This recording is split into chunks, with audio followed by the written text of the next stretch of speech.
ഈ പ്രപഞ്ചം മുഴുവൻ സൃഷ്ടിക്കുകയും പരിപാലിക്കുകയും ചെയ്യുന്ന ദൈവപിതാവിൻ്റെ ദൗത്യം ഏറ്റെടുത്ത് മനുഷ്യനായി പിറന്ന് മനുഷ്യനായി ജീവിച്ച് മനുഷ്യന് വേണ്ടി തൻ്റെ അവസാന തുള്ളി രക്തം വരെ ചിന്തിയ പുത്രനും ഈ രക്ഷാകർമ്മം ഇന്നും പൂർത്തിയാക്കിക്കൊണ്ടിരിക്കുന്ന പരിശുദ്ധാത്മാവിനും സ്തുതിയും പുകഴ്ചയും ഉണ്ടായിരിക്കട്ടെ. പരിശുദ്ധ അമ്മ ജീവനോട് പ്രത്യക്ഷപ്പെട്ട ഈ ആൾത്താരയിൽ കയറി നിന്ന് ഈ പ്രത്യക്ഷീകരണത്തിന് സാക്ഷിയാകുവാനായിട്ട് എന്നെ അനുവദിച്ച പരിശുദ്ധ അമ്മയ്ക്ക് ഒത്തിരിയേറെ നന്ദി പറയുന്നു. എൻ്റെ പേര് ഫാദർ ആൻ്റണി പടമാട്ടുമ്മൽ. ഞാൻ ഓക്കാം സഭാംഗമാണ്. ലാറ്റിൻ യൂണിറ്റിലെ കേരളത്തിലെ സഭാംഗമാണ്. 19 വർഷത്തിൽ അധികമായി ജർമ്മനിയിൽ സേവനം ചെയ്തുകൊണ്ടിരിക്കുകയാണ്. അതുകൊണ്ട് 19 വർഷത്തിലധികമായിട്ട് മലയാളത്തിലൊരു പ്രസംഗമോ ഒന്നും പറഞ്ഞിട്ടില്ല. അതുകൊണ്ട് ചിട്ടയായിട്ടുള്ള കാര്യങ്ങളൊന്നും ചിലപ്പോൾ പറയാനായിട്ട് സാധിക്കില്ല. നിങ്ങൾ ക്ഷമിക്കുമെന്ന് വിചാരിക്കുന്നു. ഇത് എൻ്റെ സഹോദരൻ ഫാദർ വർഗീസ് പടമാട്ടുമ്മൽ, OSJ, ഇറ്റലിയിൽ സേവനം ചെയ്യുകയാണ് ഏകദേശം 7 വർഷത്തിലധികമായിട്ട്. ഇത് സിസ്റ്റർ ട്രീസ. ഉടമ്പടി അല്ലെങ്കിൽ കൃപാസനം മാതാവ് എന്ന് പറഞ്ഞാൽ എനിക്ക് വലിയ വിശ്വാസമൊന്നുമില്ലാത്ത ഒരാളായിരുന്നു. എന്തിനാണ് നമ്മൾ ഈ ഉടമ്പടി എടുക്കുന്നത്? കാരണം മാമോദിസ വഴിയായിട്ട് നമ്മളൊരു ഉടമ്പടിയിലാണ്. പിന്നെ എൻ്റെ സന്യാസ വ്രതവാഗ്ദാനം വഴി ഞാനൊരു ഉടമ്പടിയിലാണ്. പിന്നെ പൗരോഹിത്യത്തിൻ്റെ പട്ടസ്വീകരണം വഴിയായിട്ട് ദൈവവുമായിട്ട് ഉടമ്പടിയിലാണ്. അതിലും വലിയ ഉടമ്പടി ഉണ്ടോ എന്ന് ചിന്തിച്ച് ചോദിച്ച് എൻ്റെ അനുജനാണ് ആദ്യമായിട്ട് ഉടമ്പടി എടുക്കുന്നത്. അവനോട് അതിനെക്കുറിച്ചൊക്കെ തർക്കിച്ച് സംസാരിച്ചിരുന്ന ഒരാളാണ് ഞാൻ. പക്ഷെ ഇപ്പോൾ ഞാൻ പറയും കൃപാസനം മാതാവ് പൊളിയാണ്. മാതാവിൻ്റെ ദൗത്യമെന്ന് പറഞ്ഞാൽ നമുക്കെല്ലാവർക്കും അറിയാം, ദൈവത്തിലേക്ക് കൊണ്ടുവരിക എന്നുള്ളതാണ്. അപ്പോൾ മാതാവിൻ്റെ ഉടമ്പടി എടുത്ത് 2023 നവംബർ 29 ഞാൻ ആദ്യമായിട്ട് ഉടമ്പടി എടുക്കുന്നത്. അത് ഓൺലൈൻ ഉടമ്പടി എടുക്കുന്നത്. ആ ഉടമ്പടി എടുത്ത ആദ്യ നിമിഷം മുതൽ മാതാവ് കൂടെ വന്ന് ഈ ലോകത്തിലെ ഏറ്റവും മനോഹരമായൊരു സ്ഥലത്ത് എന്നെ കൊണ്ടുചെന്നാക്കി. ആ സ്ഥലം ഏതാണെന്ന് ചോദിച്ചു കഴിഞ്ഞാൽ ഈശോയുടെ ഹൃദയമാണ്. ഈശോയുടെ ഹൃദയത്തിൽ വസിക്കാൻ സാധിക്കുന്നത് ആണ് ഒരു വൈദികനെ സംബന്ധിച്ചിടത്തോളം അല്ലെങ്കിൽ ഒരു സന്യസ്തനെ സംബന്ധിച്ചിടത്തോളം ഏറ്റവും വലിയ ഭാഗ്യം. അല്ലെങ്കിൽ സ്വർഗം ഭൂമിയിൽ അനുഭവിക്കുക എന്ന് പറയുന്നത് ഇന്ന് വരെ ഞാൻ അനുഭവിച്ചുകൊണ്ടിരിക്കുകയാണ്. ഞാൻ പല ദൈവാനുഭവങ്ങളിലൂടെയും കടന്നു പോയിട്ടുണ്ട്. 15ാമത്തെ വയസ്സിലാണ് സെമിനാരിൽ കയറുന്നത്. അന്ന് തുടങ്ങി ഞാൻ അച്ഛനാകാനായിട്ട് അത്ര വലിയ തീക്ഷ്ണതയായിട്ടൊന്നും കയറിയ ആളല്ല. പക്ഷേ സുവിശേഷത്തിൽ പറയുന്നത് പോലെ നിങ്ങളല്ല ഞാനാണ് നിങ്ങളെ തിരഞ്ഞെടുത്തതെന്ന് എന്ന വാക്യം കൃത്യമായിട്ട് എൻ്റെ ജീവിതത്തിൽ, എൻ്റെ ദൈവവിളി ജീവിതത്തിൽ അനുവർത്തിക്കപ്പെട്ടതാണ്. ഓരോ കാലഘട്ടത്തിലും തിരിച്ച് ഞാൻ പോകണമെന്ന് ആലോചിച്ചപ്പോഴെല്ലാം ഈശോ സ്പർശിക്കുന്നൊരനുഭവം എൻ്റെ ജീവിതത്തിലുണ്ടായിട്ടുണ്ട്, പല ആവർത്തികൾ. അപ്പോൾ ദൈവാനുഭവങ്ങൾ വേറെ സമയങ്ങളിൽ ഉണ്ടായിട്ടുണ്ട്. പക്ഷേ ഉടമ്പടിയിലൂടെ ലഭിച്ച അനുഭവം എന്ന് പറഞ്ഞാൽ ഇതിനെല്ലാം അതുക്കും മേലെ അതിൻ്റെ ഒരു എഫക്റ്റ് എന്ന് പറഞ്ഞാൽ പറഞ്ഞ് അറിയിക്കാനായിട്ട് സാധിക്കില്ല. ഞാനീ പറയുന്നതെല്ലാം നമ്മുടെ വാക്കുകളിൽ കൊണ്ട് വിവരിക്കാനാവാത്തൊരനുഭവമാണ് ഈ പരിശുദ്ധ അമ്മ വഴി, കൃപാസനം വഴിയായിട്ട്. ഞാൻ പറയും, ഈ കാലഘട്ടത്തിൽ ദൈവം നൽകിയിരിക്കുന്ന ഏറ്റവും എഫക്റ്റീവായിട്ടുള്ള ദൈവത്തിൻ്റെ സ്നേഹത്തെക്കുറിച്ചറിയാൻ, ദൈവത്തിൻ്റെ രക്ഷയിലേക്ക് കടന്നു വരാനായിട്ട് ഏറ്റവും എഫക്റ്റീവായിട്ടുള്ള ദൈവികമായ പദ്ധതിയാണ് ഉടമ്പടി. മറ്റ് ധ്യാനകേന്ദ്രങ്ങളിലെയോ അല്ലെങ്കിൽ മറ്റ് പ്രാർത്ഥനാ സെൻറ്ററുകളെയോ ഒന്നും ഞാൻ ചെറുതാക്കി കാണുകയല്ല. പക്ഷേ എൻ്റെ ദൈവ അനുഭവത്തിൽ നിന്ന് എനിക്ക് ഉറച്ച ബോധ്യത്തോടെ പറയാൻ സാധിക്കും, ഈ കൃപാസനം മാതാവ് അല്ലെങ്കിൽ കൃപാസനത്തിലെ പ്രത്യക്ഷീകരണം ദൈവത്തിൻ്റെ കയ്യൊപ്പ് ചാർത്തിയതാണ്. ഞാൻ ഉടമ്പടി എടുക്കാനുണ്ടായ സാഹചര്യം എന്ന് പറയുന്നത്, ഞാൻ പറഞ്ഞല്ലോ 19 വർഷമായിട്ട് ജർമ്മനിയിലാണ്. അപ്പോൾ നന്മ ചെയ്യുക എന്നുള്ളതാണ് ഒരു വൈദികനെ സംബന്ധിച്ചിടത്തോളം ഏറ്റവും പ്രധാനപ്പെട്ട കർമ്മങ്ങളിലൊന്ന്. അപ്പോൾ നന്മ ചെയ്യാൻ വേണ്ടിയിട്ട് എനിക്കൊരു ഓപ്പർച്യൂണിറ്റി കിട്ടി. അതായത് ജർമ്മനിയിലേക്ക് നേഴ്സിങ്ങിന് കുട്ടികളെ കൊണ്ടുപോകാനായിട്ടുള്ളൊരു അവസരം കിട്ടി. ഒരു ഹോസ്പിറ്റലായിട്ടുള്ളൊരു ടൈപ്പ്. അങ്ങനെ ഞാൻ സെപ്റ്റംബർ 5-ാം തീയതി 2023 11 കുട്ടികളെ യാതൊരു പ്രതിഫലവും വാങ്ങിക്കാതെ ജർമ്മനിക്ക് കൊണ്ടുപോയി. അപ്പോൾ അവർ B2 ഒന്നും പാസ്സാകാതെ ലാംഗ്വേജ് ക്വാളിഫിക്കേഷൻ ഒന്നും ഇല്ലാതെയാണ് കൊണ്ടുപോയത്. ഞാൻ അവരോട് പറഞ്ഞ് എല്ലാം സെറ്റ് ചെയ്തൊക്കെ കൊണ്ടുപോയതാണ്. അപ്പോൾ ഈ ഒരു പ്രോജക്റ്റിനോടനുബന്ധിച്ച് അവരവിടെ വന്നു കഴിഞ്ഞപ്പോൾ പലരും ലാംഗ്വേജ് പഠിക്കാതെയും ചിലപ്പോൾ ഡ്യൂട്ടിക്ക് പോകാതെയും അല്പം ഉഴപ്പൊക്കെ ആയിട്ട് കാര്യങ്ങൾ കൈവിട്ട് പോകുന്നൊരു നിലയിലേക്ക് എത്തി. അങ്ങനെ ഒരു ആളുടെ കേസിൽ പ്രത്യേകമായിട്ട് എനിക്ക് ഇടപെടേണ്ടി വന്നു. ആ കുട്ടിയെ തിരിച്ച് അയക്കാനായിട്ടുള്ള ഒരു നടപടിക്രമങ്ങളിലേക്ക് പോകേണ്ടി വന്നു. അങ്ങനെ ആ കുട്ടിയെ തിരിച്ചയച്ചു. അത് കഴിഞ്ഞിട്ട് പക്ഷേ ഈ കുട്ടി തിരിച്ചു വരുന്നത് എനിക്കെതിരെ വലിയൊരു ആരോപണം ഉന്നയിച്ചുകൊണ്ടാണ്. അപ്പോൾ ഈ ആരോപണം വന്നു കഴിഞ്ഞപ്പോൾ ഈ പ്രോജക്റ്റ് ക്യാൻസലാവുന്ന ഘട്ടത്തിലെത്തി.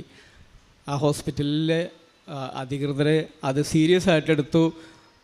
അവർക്ക് ഈ പ്രോജക്റ്റ് ക്യാൻസൽ ചെയ്യേണ്ട ഒരു ഘട്ടത്തിലേക്ക് കൊണ്ടുവന്നു. അങ്ങനെ വരുന്ന സാഹചര്യത്തിലാണ് ഞാൻ ഉടമ്പടി എടുക്കുന്നത്. അപ്പം ഞാൻ ആ സമയത്ത് നമ്മളൊരു നന്മ ചെയ്തിട്ട് നമുക്ക് തിന്മയായിട്ട് ഭവിക്കുന്ന സമയത്ത് നമുക്കുണ്ടാകുന്ന മാനസികമായ വിഷമം എന്തായിരിക്കും എന്നുള്ളത് ഞാൻ പറയാതെ തന്നെ നിങ്ങൾക്ക് ഊഹിക്കാം. അപ്പം ഞാൻ ചങ്കുപൊട്ടുന്ന വേദനയിൽ ആദ്യം പോയത് എൻ്റെ മുറിയിൽ ഒരു കുരിശുരൂപം തൂങ്ങിയിട്ടുണ്ട്. ആ കുരിശുരൂപത്തിൻ്റെ കാലിൽ കെട്ടിപ്പിടിച്ചിട്ട് ഞാൻ വാവിട്ട് കരയുകയാണ്. ഈശോയെ, നിനക്ക് വേണ്ടിയിട്ട് നീ പറഞ്ഞതനുസരിച്ചാണ് ഞാൻ ചെയ്തേ, എന്നിട്ട് എന്തുകൊണ്ട് ഇങ്ങനെ സംഭവിച്ചു എന്ന് ചോദിച്ചിട്ട് ഈശോയുടെ കാലിൽ കെട്ടിപ്പിടിച്ച് കരഞ്ഞു. എന്നിട്ട് ഞാൻ പ്രാർത്ഥനാ സഹായത്തിന് വേണ്ടി വിളിക്കുന്നത് ഈ സിസ്റ്ററിനെയാണ്.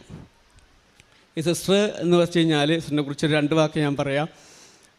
അത് ദൈവം ഹൃദയത്തോട് ചേർത്ത് വെച്ച ഒരു സിസ്റ്ററാണ്. ചെറുപ്പം മുതലേ സിസ്റ്ററിന് വലിയ വലിയ കൃപകൾ കൊടുത്തിട്ടുള്ള ഒരാളാണ്. കാര്യങ്ങൾ മുൻകൂട്ടി കാണാനായിട്ടുള്ള ഒരു കഴിവ് സിസ്റ്ററിന് കൊടുത്തിട്ടുണ്ട്.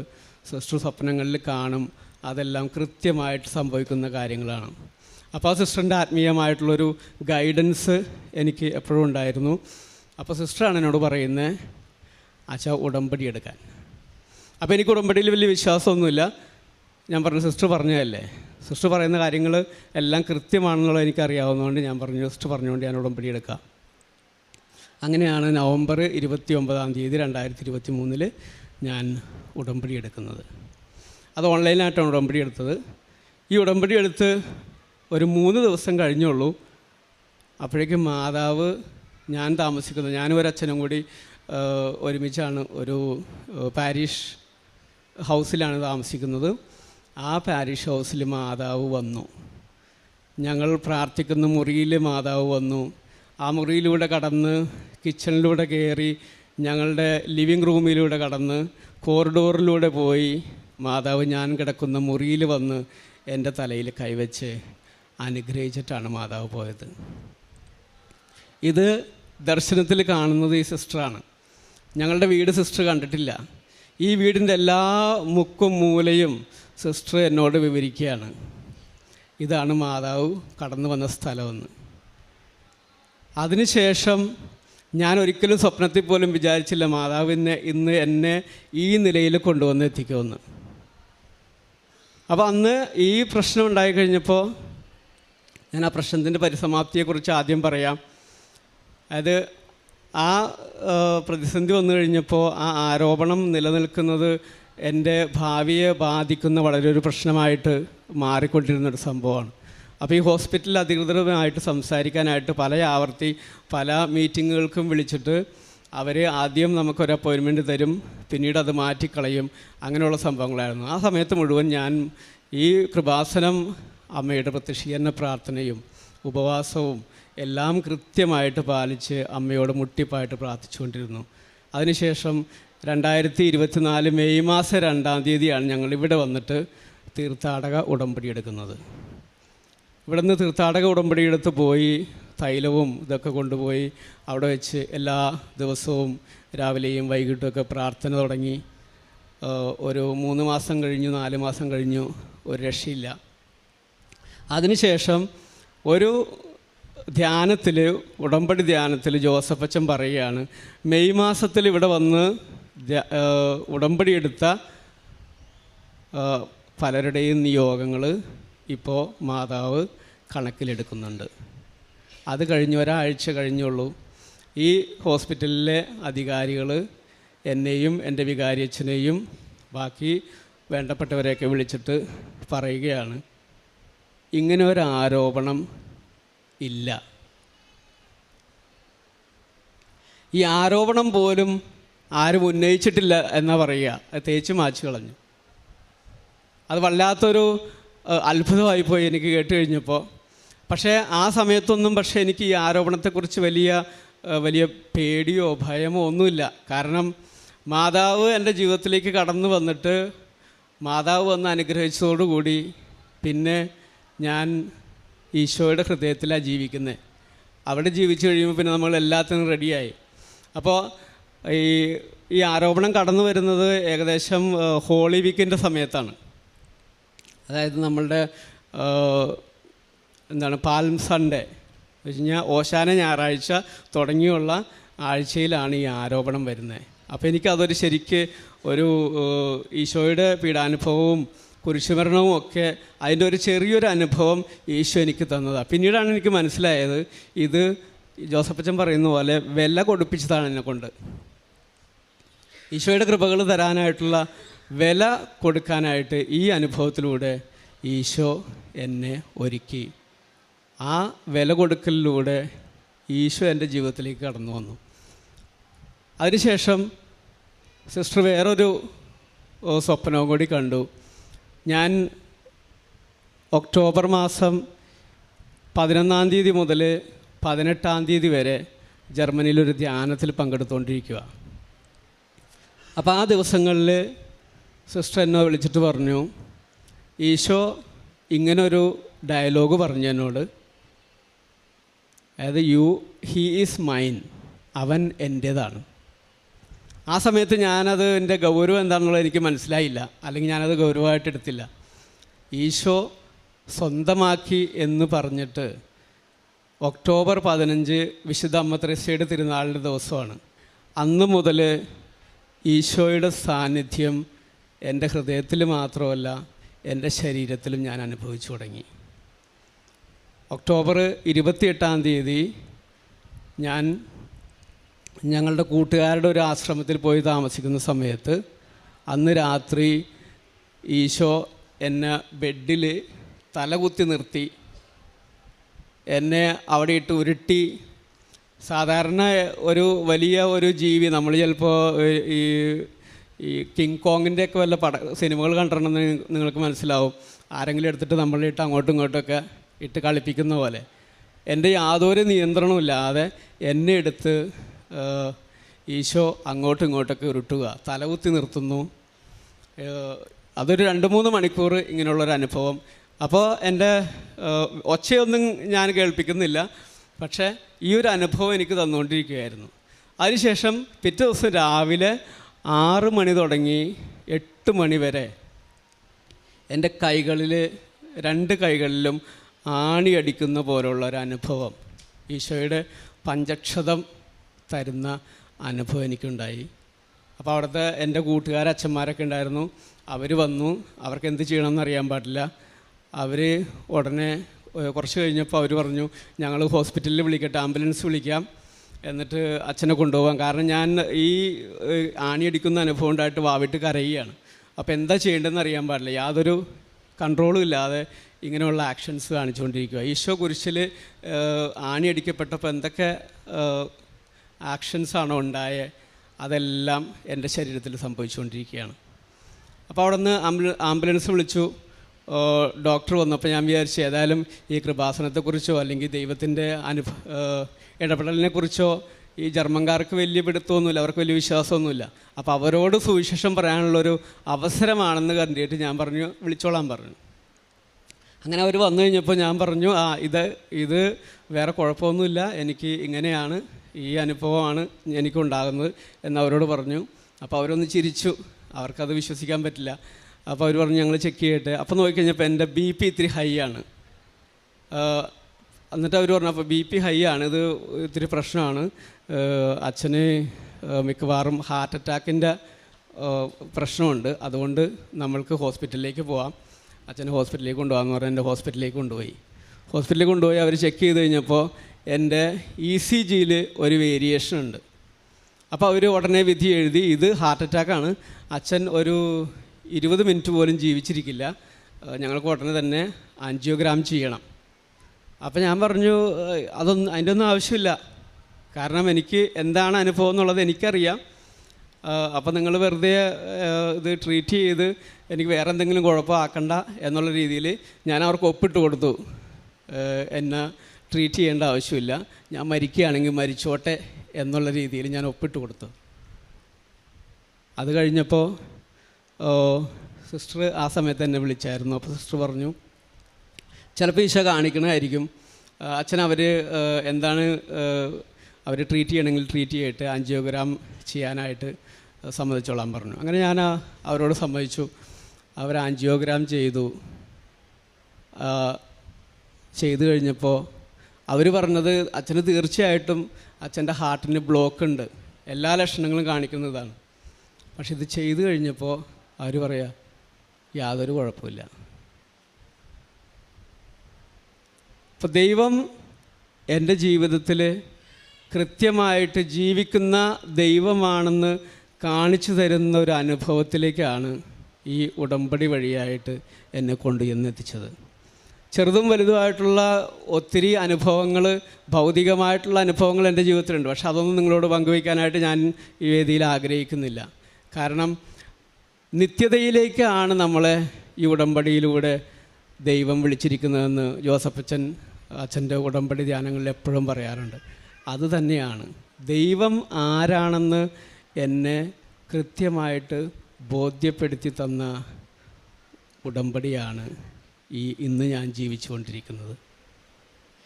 ഈ വലിയൊരു അനുഭവം എൻ്റെ ജീവിതത്തിലേക്ക് തന്ന പരിശുദ്ധ അമ്മയ്ക്കും തിരുക്കുമാരനും ദൈവപിതാവിനും പരിശുദ്ധാത്മാവിനും കോടാനുകോടി നന്ദി പറഞ്ഞുകൊണ്ട് ഞാൻ എൻ്റെ സാക്ഷ്യം അവസാനിപ്പിക്കുന്നു. കാരുണ്യപ്രവർത്തികൾ,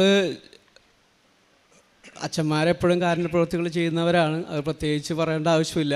എന്നാലും ഞാനൊരു 200 കുട്ടികളെ പഠിപ്പിക്കാനായിട്ട് 10 വർഷമായിട്ട് 200 കുട്ടികളെ ഞാൻ പഠിപ്പിക്കുന്നുണ്ട്, ഇപ്പോഴും പഠിപ്പിച്ചുകൊണ്ടിരിക്കുന്നുണ്ട്, അവർക്ക് പഠിക്കാനുള്ള സഹായം ചെയ്യുന്നുണ്ട്.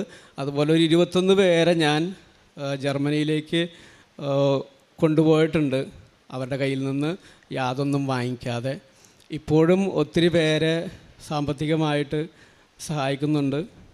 അതെല്ലാം ദൈവം തരുന്ന കൃപയുടെ മേൽ ചെയ്യുന്നതാണ്, എൻ്റെ മെറിറ്റല്ല. അവരെ സഹായിക്കാനായിട്ട് ഒത്തിരി ജനറസ് ആയിട്ടുള്ള ആളുകൾ ജർമ്മനിയിൽ നിന്ന് അവർ കൈയച്ച് സഹായിക്കുന്നതുകൊണ്ട് ചെയ്യാൻ സാധിക്കുന്നതാണ്.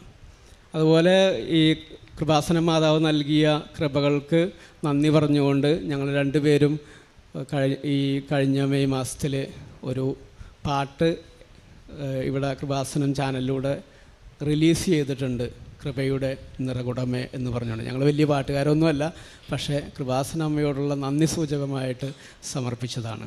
1 പത്രോസ് 5:6 ദൈവത്തിൻ്റെ ശക്തമായ കരത്തിന് കീഴിൽ നിങ്ങൾ താഴ്മയോടെ നിൽക്കുവിൻ, അവിടുന്ന് തക്ക സമയത്ത് നിങ്ങളെ ഉയർത്തിക്കൊള്ളും. നിങ്ങളുടെ ഉത്കണ്ഠകളെല്ലാം അവിടുത്തെ ഏൽപ്പിക്കുവിൻ, അവിടുന്ന് നിങ്ങളുടെ കാര്യത്തിൽ ശ്രദ്ധാലുവാണ്.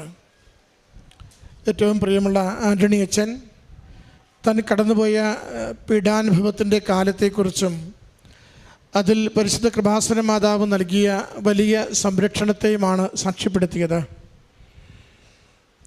ആൻ്റണി അച്ഛൻ ജർമ്മനിയിലായിരിക്കുന്നത് കൊണ്ട് അവിടെയുള്ളൊരു ഹോസ്പിറ്റലുമായി ചേർന്ന്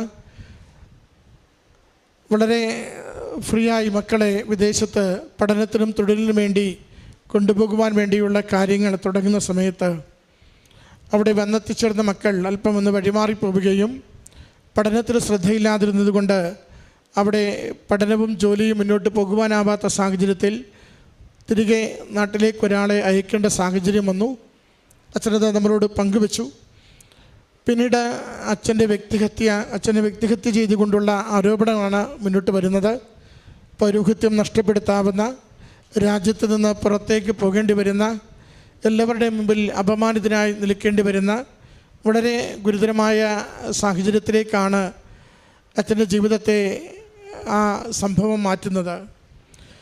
അച്ഛനതാ പറഞ്ഞത്, ആശ്രയം മറ്റെങ്ങുമില്ല, മുറിയിലുള്ള കുരിശുരൂപം കെട്ടിപ്പിടിച്ച് ഒത്തിരി നിലവിളിച്ചു. പിന്നീട് സിസ്റ്ററിനെ വിളിക്കുമ്പോൾ സിസ്റ്റർ പറഞ്ഞു ഉടമ്പടി എടുക്കുവാൻ.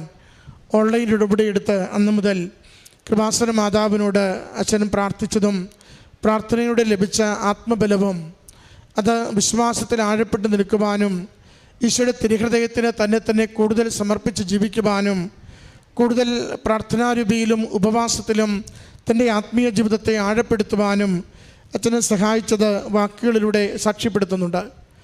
പിന്നീട് ലഭിച്ച ഒരു ദർശനമാണ്, സിസ്റ്ററിന് ലഭിച്ചൊരു ദർശനം. കൃപാസന മാതാവ് ഈ ഗ്രേ കളർ മേൽവസ്ത്രത്തോടു കൂടി മുറികളിലൂടെ ഇങ്ങനെ മുഴുവൻ കടന്നു പോകുന്നു. അച്ഛൻ കടന്നുപോയ മുറികളൊക്കെ നമ്മുടെ മുമ്പിൽ വിവരിച്ചു. അതിൻ്റെ സന്ദേശം ഉടൻ തന്നെ അത് പ്രശ്നപരിഹാരത്തിലേക്ക് കാര്യം പോകുന്നു എന്ന് തന്നെയായിരുന്നു. പിന്നീട് ഒരാഴ്ച കഴിയുമ്പോൾ ജോസഫ് അച്ഛൻ്റെ ധ്യാനത്തിൽ മെയ് മാസം ഉടമ്പടി എടുത്തവരുടെ പ്രശ്നങ്ങൾ സെപ്റ്റംബർ മാസത്തെ ധ്യാനത്തിൽ അച്ഛൻ പറയുന്നു അത് അമ്മ മാതാവിലൂടെ പരിഹരിക്കപ്പെടുന്നുവെന്ന്. അച്ഛൻ ധ്യാനിപ്പിച്ചതിൻ്റെ പിറ്റേ ആഴ്ചയിലാണ് ഈ ആരാണോ ആരോപണം ഉന്നയിച്ച വ്യക്തി അത് നിരുപാധികം അവിടെ പോയി അത് അങ്ങനെ ഒന്ന് ഇല്ലെന്ന് പറഞ്ഞ് മാപ്പപേക്ഷ എഴുതി കൊടുത്തുകൊണ്ട് അച്ഛനെ പൂർണ്ണമായി ആ വിഷയത്തിൽ നിന്ന് സ്വതന്ത്രനാകുന്നത്.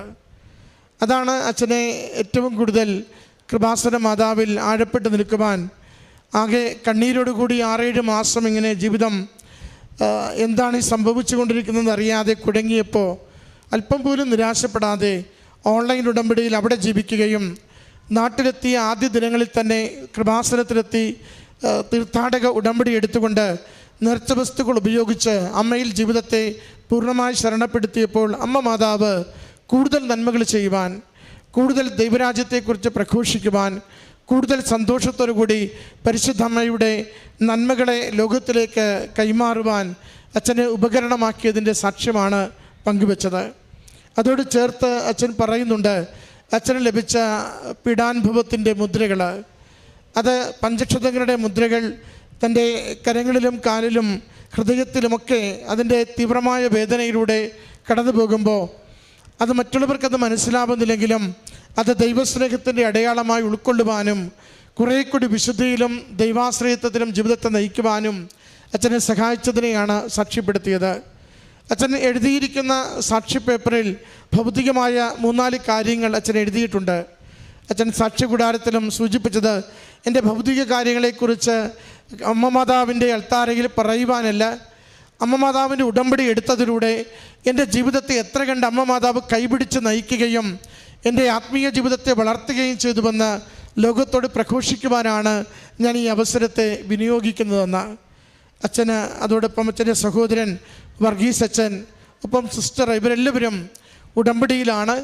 അമ്മ മാതാവിൻ്റെ ഉടമ്പടിയിൽ ജീവിച്ചുകൊണ്ട് ഉടമ്പടിയുടെ ജീവിതം അത് ദൈവാനുഗ്രഹത്തിൻ്റെ ജീവിതമാണെന്ന്, ഈ കാലഘട്ടത്തിൽ ലോകത്തിന് നൽകിയിരിക്കുന്ന രക്ഷാകര ദൗത്യത്തിൻ്റെ കൂടുതൽ പൂർത്തീകരണത്തിലേക്കുള്ള അമ്മ മാതാവ് ഓരോരുത്തരെയും തിന്മയുടെ സ്വാധീന ശക്തികളിൽ നിന്നും നന്മയിലേക്ക് ചേർത്ത് പിടിച്ചുകൊണ്ട് ക്രിസ്തുവിന് വേണ്ടി അവൻ്റെ രക്തത്താൽ കഴുകി ശുദ്ധീകരിച്ച് സ്വന്തമാക്കുന്ന പ്രക്രിയയാണെന്ന് അച്ഛൻ്റെ വാക്കുകളിലൂടെ ലോകത്തോട് ഉദ്ഘോഷിക്കുകയാണ്. നമ്മുടെ ഉടമ്പടി ജീവിതം കൂടുതൽ സ്നേഹത്തോടെ സന്തോഷത്തോടെ ജീവിക്കുവാൻ നമുക്ക് പരിശ്രമിക്കാം. അച്ഛന് ലഭിച്ച എല്ലാ ദൈവികമായ നന്മകളെ പ്രതിയും നന്ദി പറഞ്ഞുകൊണ്ട് അമ്മ മാതാവിനും തിരുക്കുമാരനും കരങ്ങളടിച്ച് ഈ സാക്ഷ്യം നമുക്ക് സമർപ്പിക്കാം. അത്യപൂർവ ദൈവാനുഭവങ്ങൾ ഇനി നിങ്ങൾക്കും സ്വന്തം. ഈ യൂട്യൂബ് ചാനൽ ഇതുവരെ സബ്സ്ക്രൈബ് ചെയ്തിട്ടില്ലെങ്കിൽ ഇപ്പോൾ തന്നെ സബ്സ്ക്രൈബ് ചെയ്യുക. ഈ വീഡിയോ ഇപ്പോൾ തന്നെ നിങ്ങളുടെ സുഹൃത്തുക്കൾക്ക് ഷെയർ ചെയ്തുകൊണ്ട് കർത്താവിൻ്റെ പ്രേക്ഷിതരാകുക.